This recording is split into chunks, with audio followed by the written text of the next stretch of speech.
Welcome, everybody, to our virtual event today. I am so excited about this discussion. Man, we have created such a great bond with the Barker Adoption Foundation, and I love the work that they do. So I'm so excited to share even more conversation and stories from the Barker Adoption Foundation. So I'll tell you who we have. First off, my friend Sara McEachnie is here, who is the Director of Domestic Adoption Programs. She oversees Barker's domestic infant program as well as older child foster care adoption programs. With over 18 years of social work experience, Sara brings a love and passion for children and families, having served in both managerial and direct service capacities in the public and private child welfare system.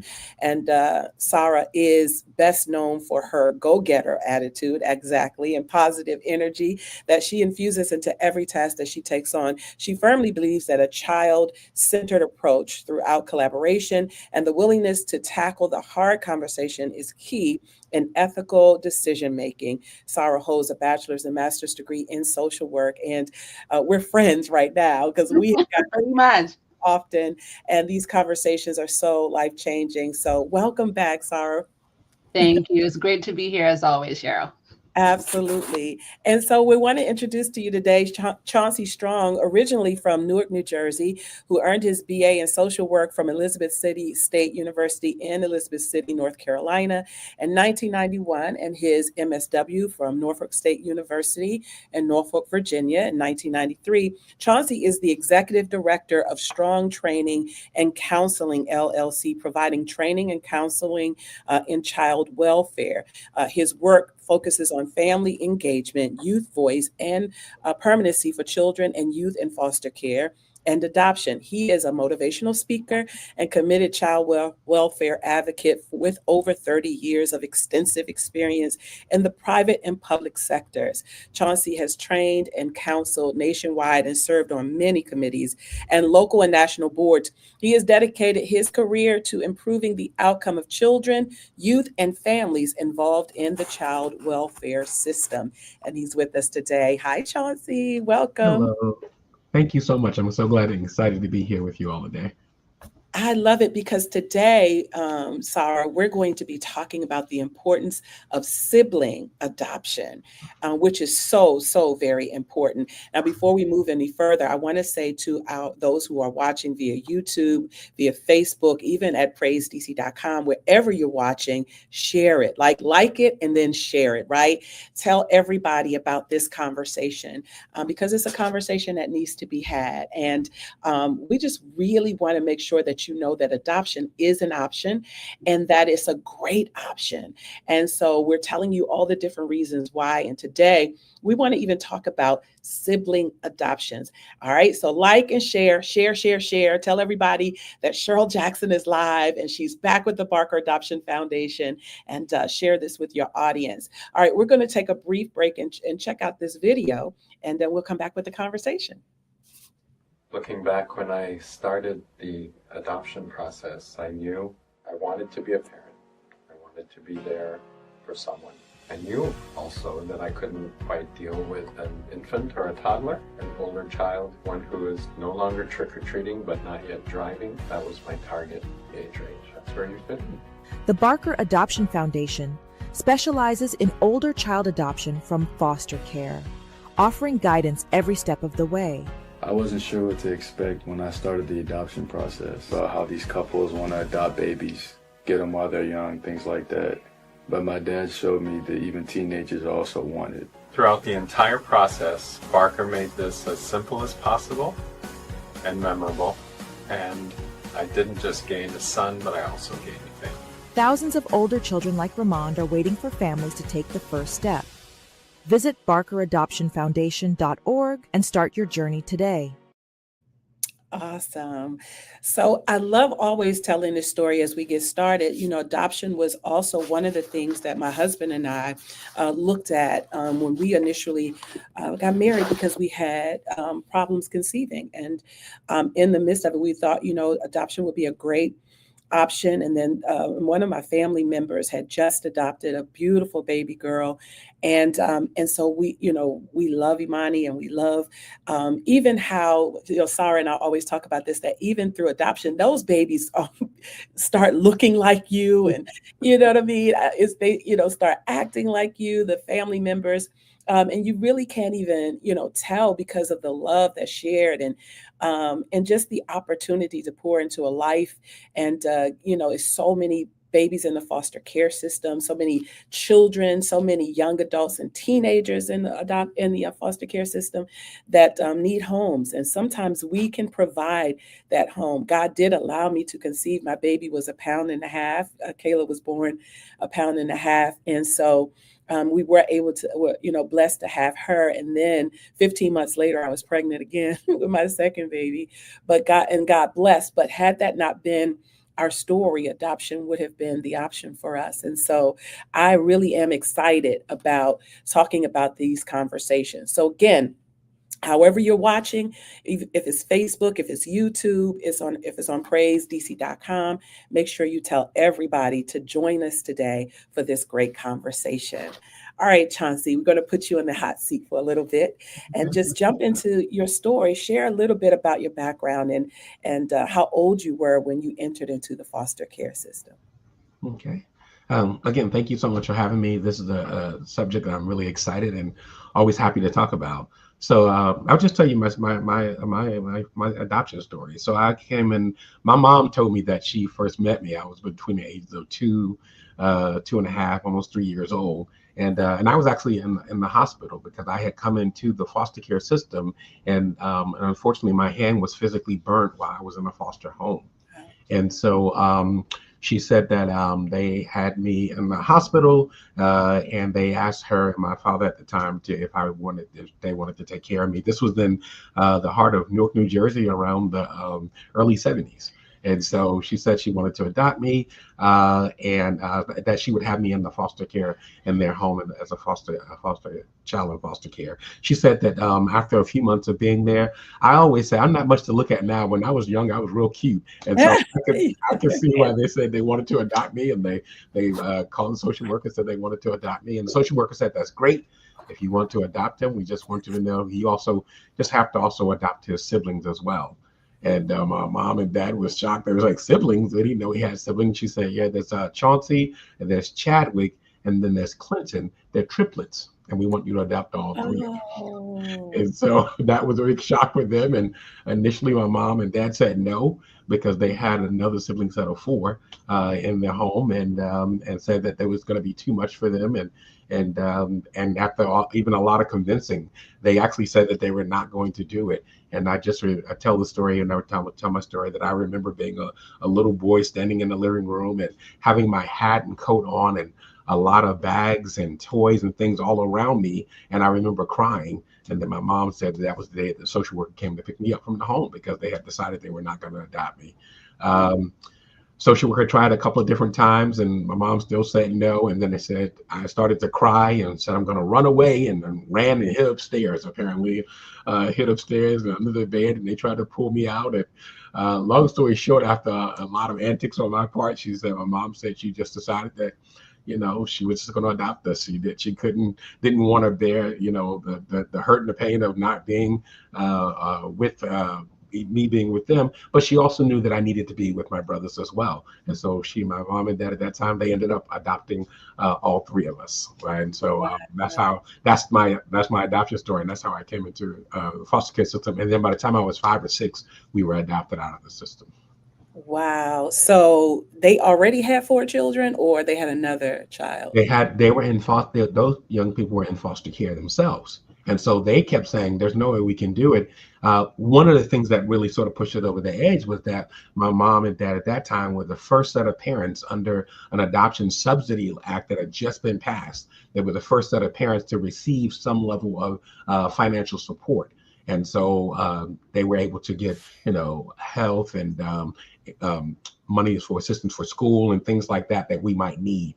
And so that's what helped push it over the edge, because they could not financially afford Right, all of right. it. So So did they adopt all 7 or just you and your no, brothers? Okay. that's a great question. I always try to remember my brothers and my sibling, but they did go home. That other sibling set of 4, they actually went home. So it was just, and that was probably pretty early on. I don't remember them very much. I remember their names very, very well.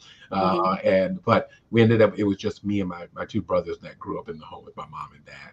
Got it. Yeah, Yeah. Oh, yeah, God bless your parents. Their hearts are so big, right? Their hearts are so absolutely. big. But I probably would have done the same thing. Like I can't Yeah, imagine that you being a triplet, right? Being a part of a triplet trio and yeah, falling in love with one of them and not love the others. It's yes. like that had to be that's an interesting story. So did you have any understanding of your separation from your family at birth? You did mention just vaguely remembering about 3. Yeah. So they adopted you pretty young. You were probably what, like 5 or 6 then? But it's by the time it was completed, because it takes a long time, so adoption process, well, can take a long time. And so back then, especially, Mhm. we were about, I think the paper said we were about 4 or Okay. 5, maybe right around 5 years old. And we actually made the paper, because again, that was a big deal to have these siblings, Right. these triplets adopted. And so, I don't think I knew. I was so young. I don't think I even realized that we were separated. But later on, I actually did have someone, oh gosh, maybe just about 5 years ago, who contacted me and called me and said they wanted to talk to me. And I said they knew a little bit about my story, and my story is out for a while. So I thought, okay, somebody who's seen me train or something like that. And long story short, she was, they called them candy stripers back in those days. She was someone who would go Right. to the Volunteers at the hospital, hospital. Mhm. volunteered at the hospital, and she said, I would sing to you. When your hand was burnt, you would be crying, and I would sing to you. And your brothers were actually in sort of, I guess, sort of an orphanage. They were together, and you were separated, and so they were trying to find someone that would take all 3 of you. And so early on, that was there. I don't think I didn't understand that that was the case. I just was so young. Ever since I can remember, I've always had my brothers with me, and I'm so appreciative. And I thank God that I was able to have my brothers with me. So it didn't dawn on me until later on that I realized, wow, no, we were separated. But thank God we were able to come back together and be adopted together. Oh, only God can do something like that, right? Yes. Amen to that. Yes. Kind of Yes, work out that indeed. situation the way you just explained. I could just see God all over that story. Like, I'm going to intervene. Like, even though this Absolutely. tragic thing happened to you as a kid, it literally became a Right. blessing.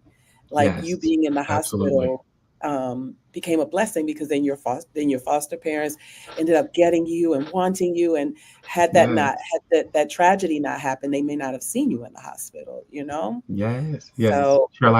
I call that my testimony, by the way. That's when I start Oh, it off my story. is. I say that's my It testimony. Oh, definitely is. It is. So how important was it for you that you grew up with your siblings? I mean, being triplets, I know that had to be a house full of antics. Yes. Absolutely. But it was very important. And it's funny how as you get older, you start to realize the important, significant things that happen in your life. As I was growing up, I mean, probably just like any other siblings, we fought, we got on each other's nerves, we didn't like each other periodically. Mhm. And one of the things that was very clear for me, and I talk about this all the time, is that my brothers, in terms of the way we looked, they looked like twins, and I looked like their brother. So I don't, everybody would confuse them. They would call one Chadwick and the other one Clinton, the other one Clinton, the other one Chadwick. And so, but to me, I knew exactly who they were. And I'll be honest with you, when we knew we were adopted, one of my first thoughts was, I wonder, are we really triplets? I wonder if I'm just their younger brother, and though they're twins or whatever. I did find out later through officially to find out that no, we were actually, and I'll tell more about that story in a little bit, but that we are actually triplets. And I just think about all the time, like, I can't imagine what it would have been like going through life, knowing that I had 2 other siblings, and then triplets at that, and not live with them, not Yeah. who they were. It would be a question on my mind all the time. And that's why I'm so passionate about making sure that when we go through adoption and this, that we try to keep those siblings together, because it's just a longing that you have when you don't have your sibling with you, especially when you know there's another sibling there. Mm-hmm. And so for me, I appreciate it more now, as I'm older, and I appreciate it especially when I see the number of young people who are separated. And I fight really, really hard with a lot of passion and a lot of energy to try to keep siblings together. And if they do have to be separated for whatever reason, short term, that they come back together as soon as they possibly can. So for those who are watching on Facebook and YouTube and all the places, if you have a question or a comment that you'd like to share, just go ahead and put that in the chat. Put that in the chat. We want to be able to engage with you. If you have a question for Chauncey, and I know many probably do, go ahead and ask. This is what this platform is all about. So we want to make sure that we see who you are, and go ahead and answer or see what comments that you might have. This is such an intriguing story, which is your testimony and your life. Yes. Do you have any other existing relationship with your birth family members? And if so, what does that look like? Yeah. I will say, growing up, and I used to say this all the time, that growing up, I actually didn't want to know my birth parents, my birth family. In my mind, I felt like my birth family didn't love me. If they loved me, I wouldn't have been in foster care. I didn't even know why I was in foster care. I just knew I was in foster care and I wasn't with them, so they must not have loved me. Wow. And I shared that my brothers, so here we are, triplets. My brothers, on the other hand, felt the exact opposite. They absolutely believed that our family loved us. They believed that our family was looking for us. And we used to have this thing they used to say all the time, and they're probably rich. They probably got money, and they're probably looking for us right now. We would get into argument. We get into physical fight sometime about it. Like, that's how intense it was, because I was saying, I was more the mindset of be grateful where we are, and we just need to be happy we have a home. And they were more like, no, there's another family out there. And it wasn't until I got a little bit older, and I went to a doctor's appointment after the first time I had like medical insurance, and I had a doctor's appointment, and a physical, and the doctor asked me about my family medical history. Wow. And I started telling them all the things in my family medical history. And at some point it sort of clicked me, and I said, well, that's my adoptive family, because I was adopted. And he took that paper and he crumbled it up and he threw it away. Wow. And he said, that's not your family medical history. And I just remember sitting in that office wanting to just start crying, because I knew what he was saying. I knew what he was saying was right. I'll jump ahead a little bit. So I decided, well, even if it's for medical issues or medical reasons, maybe I need to try to find my family. And it took me about 10 years to come to grips with it. It took me about 10 years. And that was 10 years of working in the field, 10 years of helping other young people stay connected to their family, finding a foster and adoptive home for young people. And sometime in social work, at least I'll speak for myself, I was doing the work, but I was sort of helping myself while I was doing the work. There was still this personal piece that was still drawing on me. And I still was kind of helping myself finally get to the point where I wanted to meet my family. I contacted New Jersey, where I was actually adopted, and it didn't take them any time at all, because the lady, I'll never forget, she said to me, I know your story. And as she was telling me, and it was an older sounding lady. So in my mind, I thought, what if this is my social worker? And I mean, now by that point, I was in my late 30s when I was like, maybe it's my social worker. And she actually said, no. She said, I know your story because your brothers have been looking for your family as well. And she said, they sent for information, and but for whatever reason, they kept moving and it kept coming back undeliverable or whatever. She said, I have your information, and I don't know if you know this, but you're one of the first set of triplets adopted under the Adoption Subsidy Act. And that's how I found that part out. Long story short, she said, we have about 10 different addresses here, and your family has been looking for you. And so they reached out. I reached out to them. They reached out, and long story short, we made a connection. We met each other for the first time. This is on my mom's side, and found out that I had another brother and 2 other sisters as well, and just had a wonderful, awesome family reunion.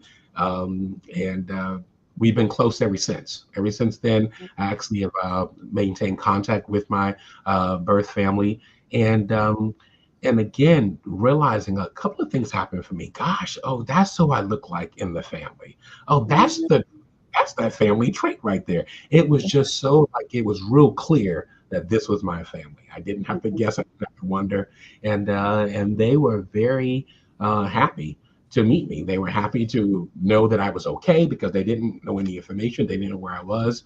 That reunion was wonderful, and that was on my mom's side. And gosh, it's probably been about 8 years ago, maybe 9 years ago, I ended up also getting a call from someone saying that they wanted to talk to me, that they were my aunt. And I said, no, they were my cousin. And I said, I know all my cousins on my birth family side. And then they said, no, I'm on your dad's side. And that was, even as I talk about it, just the emotion comes up in terms of just being able to find and reconnect it with my family again, was just amazing. So long story short, we don't have as close a relationship. There's a whole nother backstory about even how, my mom and dad connected with each other and had us all together and that kind of stuff. So there's a whole nother story there. So I'm not as close to them, but I actually do know my mom's side and my dad's side of my birth family. Wow. Wow. I love this. Thank you so much. First, let's go to Lindsay Nicole again. Brian, she said, I too was adopted and taken away from my siblings. Thank you for sharing your testimony. Everything you're saying, excuse me, is what I still go through at times. Thank you for your testimony. This is why this conversation needs to be had. Excuse me. So I'm very happy to share, and I feel like it is encouraging and it's motivating. And what I really want people to take away from this is that there is opportunities for young people and siblings to stay together. That they can be adopted together. They don't have to be separated. They don't have to wonder where their family members are. They don't have to wonder where their siblings are. They can actually stay together in adoption. That's so good. And then let's go with Tima again. She said, wow, I always thought that process was a lot more difficult. This is heartwarming to hear. Thank you, Tima. And thank you, Lindsay, for your comments. And of course, if you have questions or comments, please post them. We want to share them. And so this is awesome. A lot of people, I'm going to shift a little bit, Chauncey, because a lot of people are reluctant about adoption because they are afraid that their children will seek out their birth parents, right? Or birth families. And after you've put so much love and energy into raising children, is the fear is that what I mean, they're going to find their birth parents and they're not going to love you, or they're going to leave you as a family, or because they have this other option of a birth family. And I have two bonus kids. I have two step kids, but we call them my bonus babies because I don't like the name step. I don't know why, it just has this negative thing to me. So I have two older boys that my husband had before we were married, but we raised them. He had custody of them. So my son Desmond was 6, and my son Lamar was 2 when we got married. And so, I know that they have birth mothers, and I also honor them. And, and we, we're able to co-parent. And so I know even as, raising bonus kids that, well, that's my baby. Those are my babies. You can't tell me that those are not my babies too. And they just have the blessing of having 2 moms. But, how did it feel for your adoptive parents? How did they feel about you guys seeking out your birth parents? Yeah, I think that's a really great question. Again, when I talked about like my brothers and I going back and forth and wanting to find them, and I didn't want to find them, they wanted to find them. We didn't share that conversation with my mom. So for the full story, so my mom and dad separated pretty early on. By the time I was like 7 or 8 years old, my dad was out the home. So my mom literally raised 3 boys on her own, in New Jersey. And so my mom, we didn't talk about that a lot. And that is something, just to be honest, I feel like it wasn't something you did a lot back in those days. We knew we were adopted. We had that conversation, brief conversation. We were told we were adopted, and that was pretty much it. She didn't know anything about my birth family. No records or no information was given to her, and so she didn't know anything about that. My brothers, if I could be, fully transparent, I think at times would, sort of say kind of mean things to my mom, sort of hurtful things to my mom about wanting to find our family and wish we had our own family.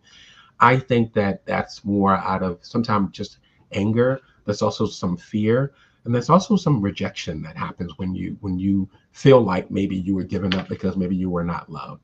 And so out of that anger and that fear, they would say those things. I never talked about it because I had no intentions, and it wasn't until again I was in my early to mid 30s when I decided. And I remember saying, I'm going to walk into my mom and just tell her I want to find my family. And so I picked up the phone because I did not have the nerve to do it. I didn't know what mama was going to say. I said, I'm going to pick up the phone. I'm going to call her. And I said, Mom, I want to just know who I am. I want to know a little bit more about who I am, where I come from. And I said, my wanting to find out about who they are doesn't take away the love that I have for you. I will always love you. You'll always be my mom. And with the language I use now is that, but I have a right to know. Yeah. I have a right to know who my family is. I have a right to know and be connected with them if that's the case. My mom didn't say anything. She didn't discourage me. She didn't go rah, rah, yes either, but she didn't discourage me from doing it. And so but that was a fear. And what I think what happens with young people have a right to know their family and have a right to their feelings whenever that happens. And I think adoptive parents, that's just a part of that journey. And it's almost, I'll use this word, dishonest if you don't allow young people to go through that journey. That is their lives. People know more about them than they do something in a record. They don't know about them for themselves. And so they have a right to have that conversation, a right to figure out and determine for themselves. There may be, Cheryl, I can't even tell you that there's not some one or two children, a few others that say, yeah, I love my birth family and I want to go back to them. I want to be with them. But they have the right. But what we have figured out is that even when that happens, sometimes young people realize, oh, wow. Oh, I want to go back now, or I want to go back to my grass isn't green on the other side. Greener. But at least now what I say is, but now I have the option. Before I didn't have the option. When I don't know and I've never had an opportunity, I don't have an option to make a decision. And because the love was so strong with my adoptive family, my adoptive family and my birth family actually had a chance to interact twice with each other. Once when I got married, and I jokingly say, I told them now, and I told them on both sides, look, I don't want no drama at the wedding now. I paid too much for this date and for this wedding. And they kind of laughed and they said, Chauncey, there's no drama. We love you. That's what we got in common. And they hit it off wonderful. And then not too long ago, I celebrated my 50th birthday and they came back together as well. So that was important for me. That connection was important. And I think it's okay. And just to remember that young people have the right to know. And it's just up for us to help them process that, to go through that and take them on that journey. That is part of the adoption journey.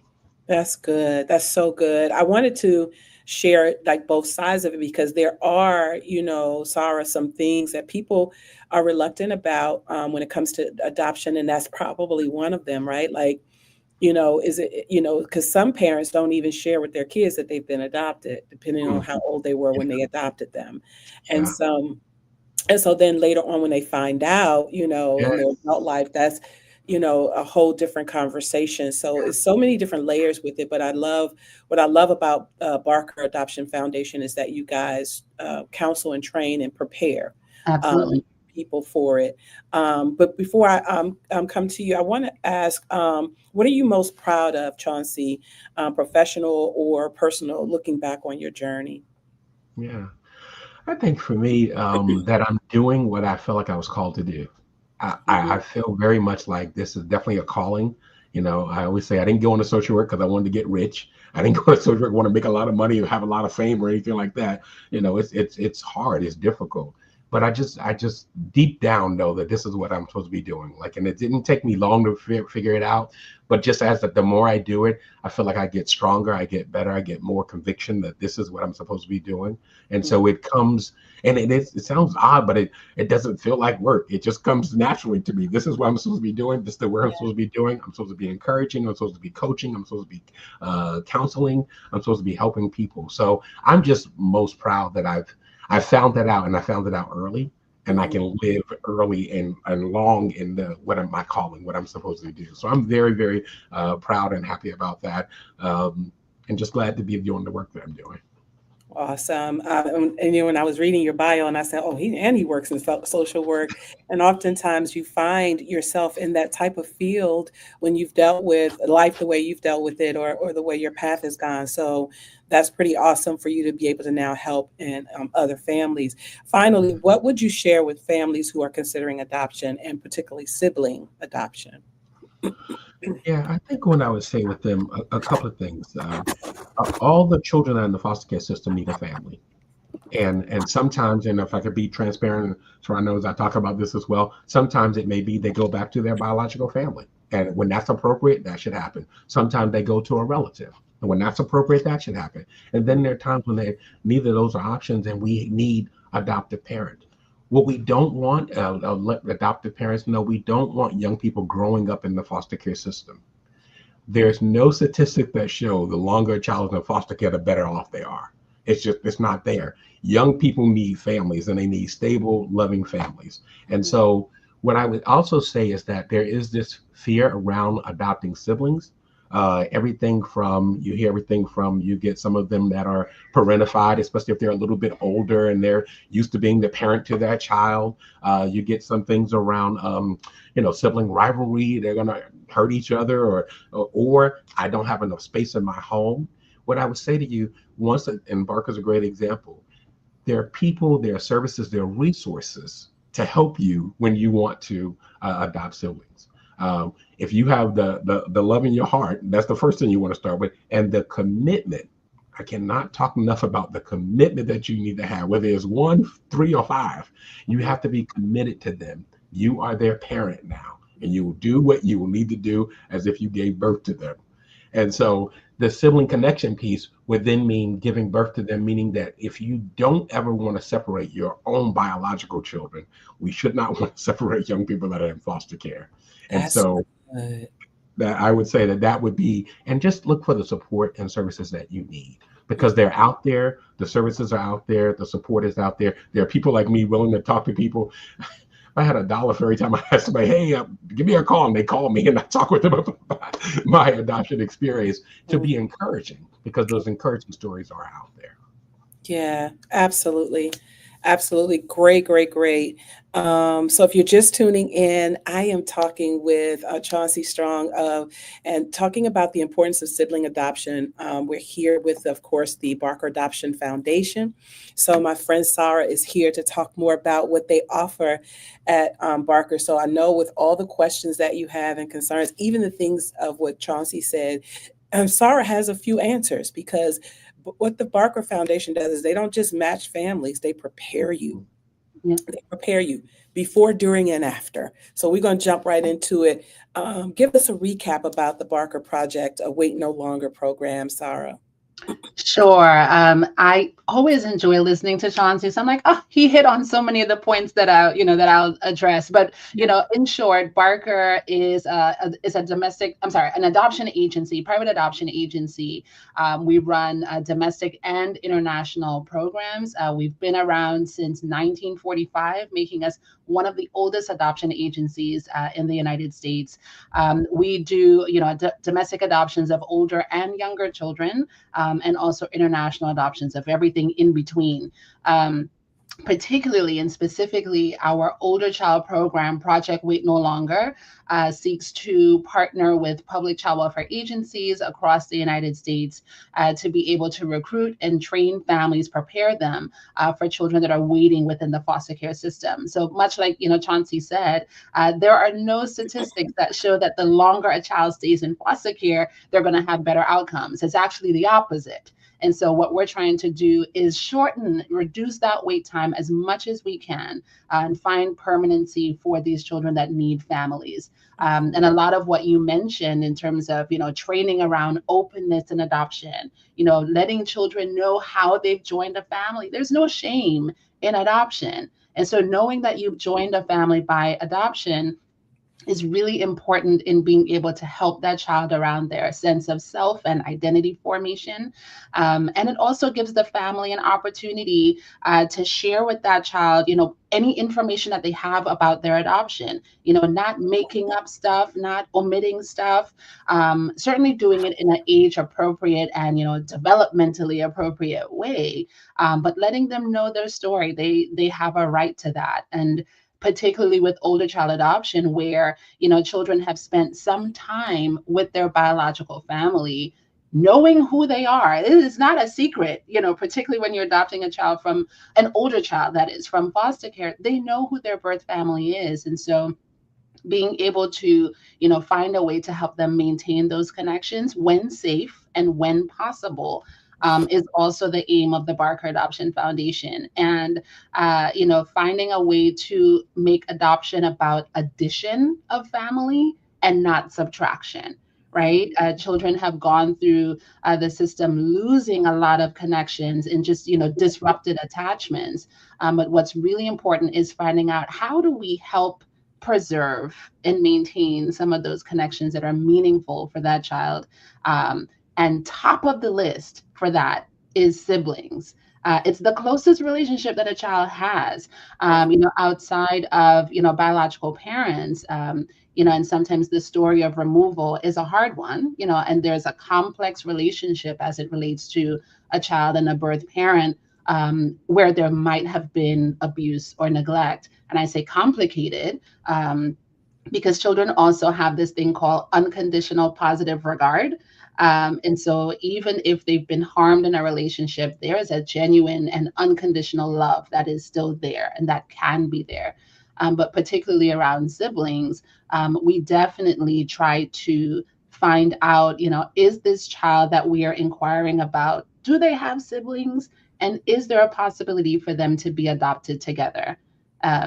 So I've gone into like more of what we're talking about, but that is the heart and passion of Project Wait No Longer. It's older children who are more vulnerable just based on their age alone, and then sibling groups who are very vulnerable just based on families feeling more equipped and having greater capacity to adopt maybe one child or two at a time. You go into 3 and 4, and now you have fewer families that are feeling equipped to step forward. And so children wait longer in foster care simply because they want to be adopted with their siblings, right? It's almost like being penalized for something that you have no control over. So we try to remove the stigma and the fear and the anxiety around adopting a sibling group, not at all invalidating the very real concerns, right? There are logistical concerns, sometimes financial, emotional bandwidth, to be able to do that, so we acknowledge all of those things and then find a path forward for the families that are willing and that are open to do that. So the need is great when you talk about wanting to adopt siblings in the foster care system. And so, so for those who are watching, if you're considering adoption, and especially an older kid or some with siblings, Barker is where you need to go, because they will help you. They'll walk you through the process. You will have instant family. Like I have 4 kids. It's Jackson party of 6, right? Wherever we go. And so when my husband and I were having problems with conceiving, we had come to the conclusion that we'll just raise our 2 older boys. And as God continued to bless the family, I don't know, where we would be if we didn't have the 4, right? So it's all of them have different personalities, all different you have to consider all that. But I am blessed to have all 4 of my children and their siblings. And so my oldest son, but my older 2 boys also have brothers. And so we love all of them, right? Even though I didn't raise their brothers, we love them all as a family, because my main thing, Sara, was making sure that they were, that it wasn't about me. It wasn't about their moms. It was really about the best way to raise them, right? Yeah. They were the priority. So it wasn't, we didn't have the bickering. We didn't have the, you got them, I got them. We didn't pull them into those adult conversations or to those adult worlds, because the key even as we're talking about adoption, is making sure, as Chauncey says, that the child is cared for, that the child has a right, that the child, is raised in a place where they believe that they've been loved. So that's the most important thing. How would so does a family, now I know these are technical questions that somebody who's watching, and again, if you're watching on Facebook or YouTube and you have a question or comment, by all means, type your comment and your question. We definitely do want to address them. I do see folk there, so they're just listening. Thank y'all so much, but surely engage, okay? Does a family have to pay more if they are adopting siblings? Because that's what one, family would think, well, can we afford? Like, I could hear Chauncey's mom say, I can't afford Yeah. 3 of them, right? But do they have to pay more for siblings, or is it the same Yeah, process? so, I'm going to answer this question from Barker's perspective. We are one of several adoption That's right. agencies, and everyone has a different structure. And that's a very good question. We operate in terms of working with the states to be able to preserve sibling groups. And so when we have families that are paying for services through a private adoption agency, and I want to make a distinction here. If you're doing this through the public foster care system, there is no fee for the services. The state is going to cover all of that, where you have the adoption subsidy that's made available. So if you are doing it through the foster care system, the public system, there is no fee.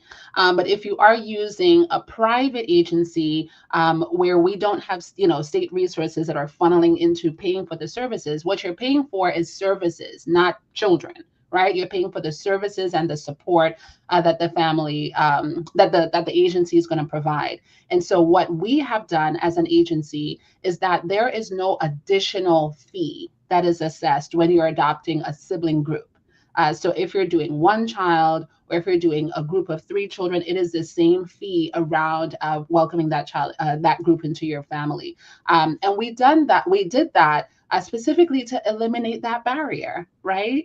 It shouldn't be a barrier for a family who's otherwise able to pay for the services for welcoming a child into their family. If they're otherwise able to do that, the barrier then shouldn't be that it costs more because there are 3 siblings, right? So we try to eliminate that, but that is Barker's approach. That is not standard, but we are very, very keen on preserving sibling groups as much as possible. Got you. Another reason to reach out to Barker, Right? wherever you are. This is another great reason. Now, what are some important considerations for families adopting siblings? You touched a little bit on it on your opening statement, but what would you say is kind of like top priority when it comes to considerations for families adopting siblings? Yeah, so Chauncey actually naturally spoke about some of them. When you are Yeah. adopting sibling groups, they are different individuals, right? And if if you're a family where you are one of a few siblings, you understand that personalities are different, needs are different. Yeah. How you parent one is not going to be how you parent the other. And so being able to have a very flexible approach around understanding what one child needs versus the other is going to be very, very important. It is not a broad brush stroke in parenting by any stretch of the imagination. Mhm. One of the important things when you're talking about foster care, when children are removed, you're talking about at the height of crisis, right? Everything surrounding the removal. A lot of these happen like late at night, after business hours, at the height of crisis. This is usually where children are first separated from their siblings, because when you get that call and you say, we have a sibling group of 4 that we're trying to place them into a foster home. You may have one foster parent that says, hey, I can take 1, another one that says, hey, I can take 2, right? And another one that says, hey, I can take the other one, right? So you have a sibling group of 4 that's now split across 3 homes, right? The height of crisis, you're removed from your family and also your siblings. What's important for adopting families to know is that a lot of time, adoption is the vehicle around reunification of those siblings. right? Because in the foster care system, they may have never had the opportunity to live within one home in the foster care system because there was never, perhaps, never a foster family that was able to take all four in, right? So if we have a Barker family that is reaching out and we say, hey, we have a family that is interested in this sibling group and they want to take all four siblings. Now you have a family who's adopting a sibling group of children who have not lived together for the past 3 years or past 4 years, depending on how long they've been in foster care. And so you may have that's traumatic in and of itself, right? If you have a child that hasn't had to share, just attention. You've had one-on-one attention with your caregiver for this length of time, and now you're having to share that with your siblings. As much as it's a reunion, it's a joyful occasion for a lot of kids. Let me not say a lot. For some kids, it is very hard because they have not lived together in so long. And they have to relearn how to do that. And you got to create the environment for them to be able to do that.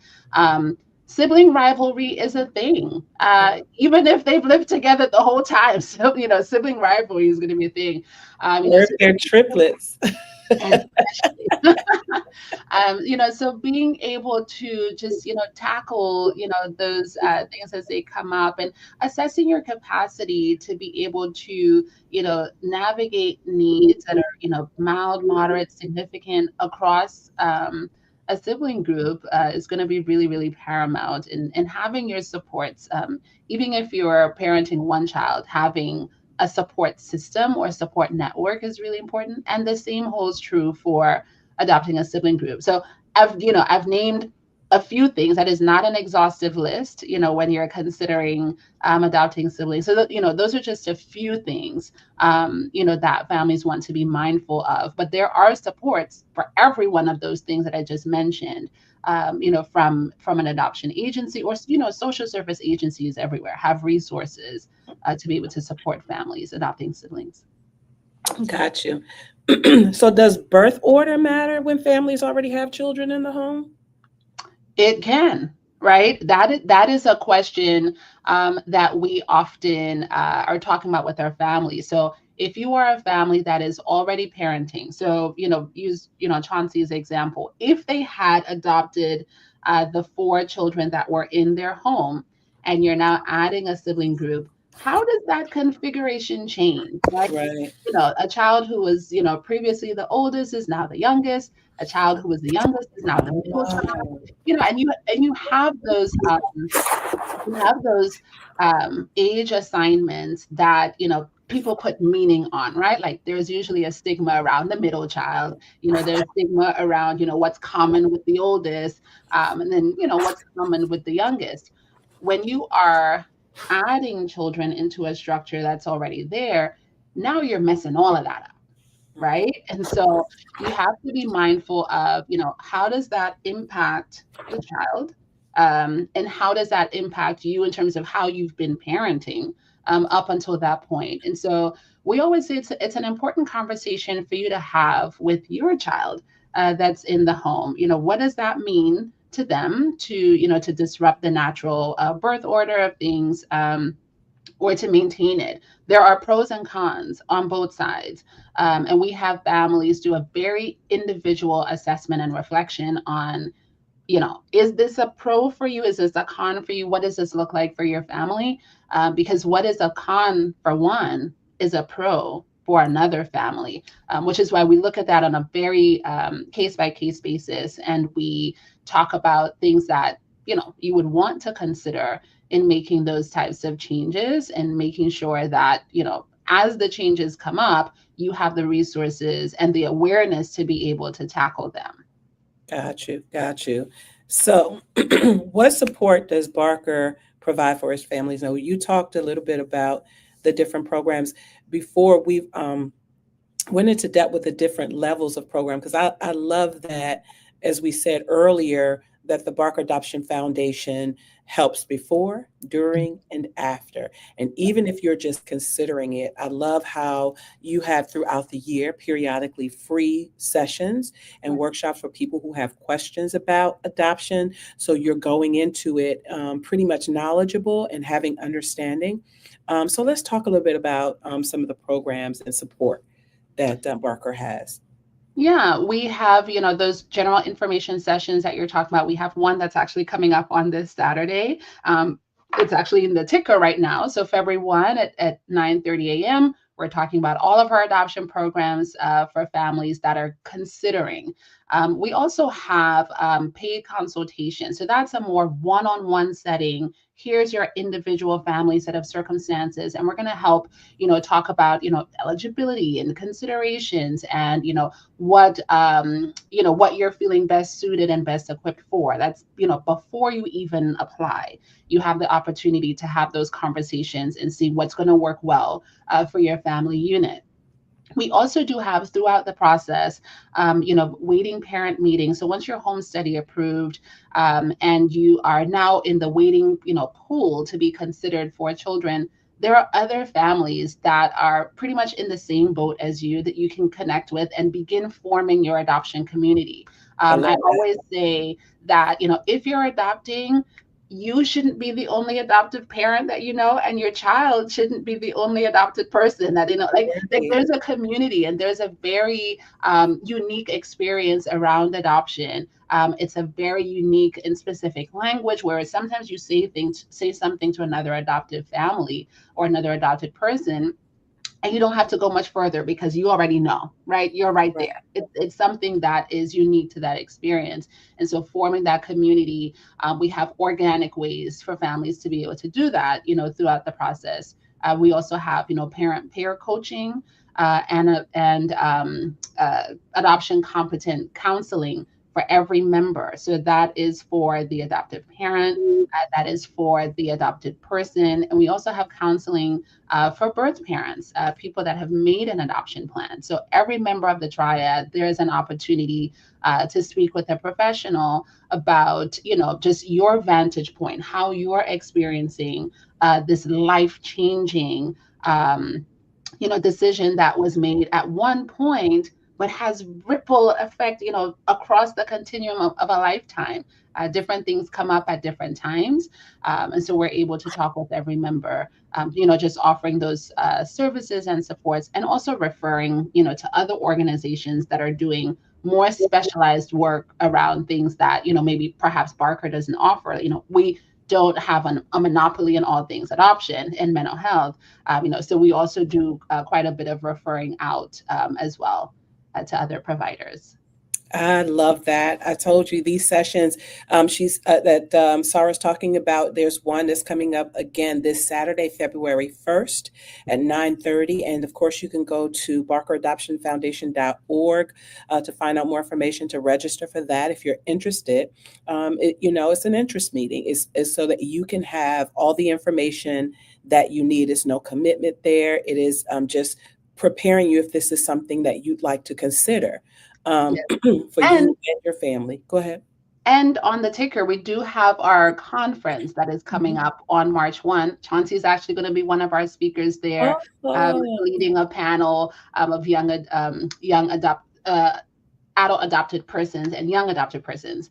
That is also a great space to build community, to meet other families that are in a similar space or phase as you, either considering adoption, have already adopted, or speaking with people who have been adopted.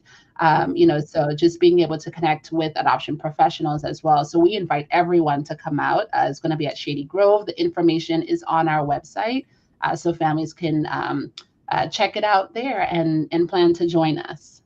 I have to stop through there. I would love to do that. Please. So I can hug your neck and hug Chauncey's neck. And just I'm gonna do that. I think that will be dope. March 1st, and again, the information, as Sara says, is on the ticker below. So go ahead and jot that down. The times and ways that you can register and be a part. That's an all-day event. I think I need to come and peek my head in. Excellent sessions, excellent speakers. from every member of the adoption circle or triad. I think that's awesome. All right. All right. So we're going to ask finally what, where people can go to learn more, but we've given all that information. It's right there on the bottom, barkeradoptionfoundation.org, barkeradoptionfoundation.org. And the phone number is there as well, scrolling. And again, before we close out, we got about 6 minutes. So before we close out, if you are watching on Facebook or YouTube, or through our website at praisedc.com, by all means, leave your comments, your questions. This is opportunity for Chauncey and for Sara to ask whatever questions you have with regards to adoption, also about sibling adoption. Like, also, if you were part of the foster care system and you want to chime in with regards to your comments or your question and talk about the importance of sibling adoption or even your adoption story, we want to hear from you. So if you're watching on any one of those platforms, engage with us. Somebody is probably thinking, because I see the folk there, they're probably thinking, I don't want to say anything, but this is a safe place and it's a good place for those who are watching across the world to hear these stories and see your testimony, as Chauncey says, with regards to adoption. I absolutely love this organization. I love the programs that you have, and every single guest that we've had so far, Sara, telling their specific story, even talking about, aging out of the foster care system. We talked about that and how traumatic that can be, but also the silver lining at the end. We talked about that in the last session that we had. And so it's so many different angles, so many different questions, so many different things when it comes to adoption. But Barker is the place to go in order to find out that information and get all that you need. And Chauncey, I appreciate your testimony and your story. It's unique for you and your brothers. And so do you have children now too, or is it just you and your wife? We have a 11-year-old, and Okay. so Okay. that's been another just a joy. And she would love the sibling, and I say, well, that ship has sailed, honey. We probably can't do that. I let her know that all the time, and I applaud people who can be a foster and adopted parent. I listened to your story, Cheryl, and you talked about that would have been your journey. And for me, that just wasn't. I don't think I can actually do it. I actually believe Wow. that everybody's called for different things. Yeah. And so I think it's okay to live in whatever your calling is, whether it's to, share a testimony, is to be an adopted parent, to be a mentor. Yeah. And I love what you said, Sarah, about you got to sometimes help be the community that the adopted parent needs, because we all need support. So I just think it's one of those things where get in where you fit in. There's a lot of need out there for young people in the foster care system and young people of color in the foster care system. I would say help where you can. You don't have to do everything. Pastor used to say, you don't have to do everything, but you can do something. And so do what you can do to be supportive. Yeah, so right. I mean, I think I'm a youth pastor, and so I pastor the young people at our church, young adults, and I did it. We're Church of God in Christ, so I did it from the jurisdiction to the region to the national church, because I do have a passion for the generation like below us, right? Like I have a passion for young people. I have a heart for it. So again, for me, being mom to my bonus boys was really to make sure that they had a well-rounded life. They had everything that the children I birthed had, right? They don't have the story, oh, she treated me differently, or we had to deal with this. If we had issues with their moms, my husband and I hashed that out without them being there, without them being involved or engaged. If anything was said to them, it wasn't from us. Like it was really us just wanting them to have the best life ever. And so, like you said, everybody have their respected roles, because even as a youth pastor, my job again was to pour into these young people. And sometimes my issue was they would have to go home and I had to come back and teach them all over again, right? But the bottom line is, as Sara said, it's about these children. It's about the babies. It's about being able to pour into these generations wherever you fall in, and just knowing that adoption is an option is half the battle. All right. We're going to wrap up in just a few moments. Sara, I want to give you final words. We've got about 2 minutes before we wrap, and just talking about the importance of adoption and then the importance of sibling adoption. Also, let's talk about, the sessions that you have coming up, the February 1st and the March 1st events. Yeah, I will talk about adoption all day long. There is a need for families. And like Chauncey said, we help families assess whether this path is right for you. We certainly do talk with families who decide, okay, this is not it, and let me find some other ways to invest. But there certainly is a need for families. And I want to make that abundantly clear. There is an opportunity to be able to adopt from the foster care system without going through traditional foster care. We do know that that's an emotional journey as well for families where, the goal of foster care is reunification. And so if you're wanting to adopt, that is a very emotional journey to do it through the public foster care system. So Barker is here as a private agency where our focus is adoption. We are focused on children who are legally free for adoption, meaning that parental rights have been terminated. And these are children who are at risk of aging out of the foster care system without having a lifelong connection, without having permanency and a stable family. And so we are advocating for those 100,000 children, over 100,000 actually, whose parental rights have been terminated, and they need a family today. A lot of those kids are older teens. A lot of those kids are in large sibling groups. And so there is a tremendous need for that. I do want to emphasize that while our focus is older youth, there are some, 10, 5, 6, where the only reason they are in care is because they are a part of a sibling group and they want to be adopted with that sibling group. We just welcomed a couple years ago a 2-year-old, a 10-year-old, and a 12-year-old all in one group, right? So the 2-year-old was really just tagging along for the ride. She was there she was removed, but there were no needs. She was simply in foster care because her siblings were in care. And so having a family identified for all of them allowed them to be adopted together. And I don't want to go beyond our time because I know we're at 4:01 now, but that's the word. That's the need. We need families for our older youth, children that are otherwise languishing in foster care, particularly our sibling groups. And so if you want information, reach us on this information on the ticker. We are happy to share more about how you can get involved. Awesome. We are a little over, but I do feel led to, Brian ask this question for Chauncey. Lindsay Nicole is asking the question. She says, I have a question for Chauncey. Did you ever go to therapy? And if so, was it helpful? That's a great question. I probably needed to go to therapy, but I actually never went. And I do feel like in some ways my work was my therapy. I didn't do it personally, but even talking to therapists about other young people that they were working with, being around the field, and it's not off the table either. You're never too late to just get somebody that you can talk to. And I say that it's so important, especially for adoptive families. Especially young people coming out of foster care. Therapy isn't just for the child.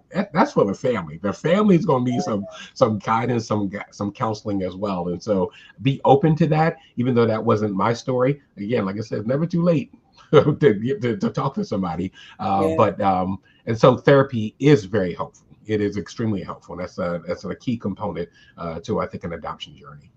I always say I believe in Jesus and therapy. Amen. Come on. Seema Nelly says, as the child niece of a group of siblings who were a foster child, this was a great session to hear. Thank you. You're so welcome. And thank you for joining us.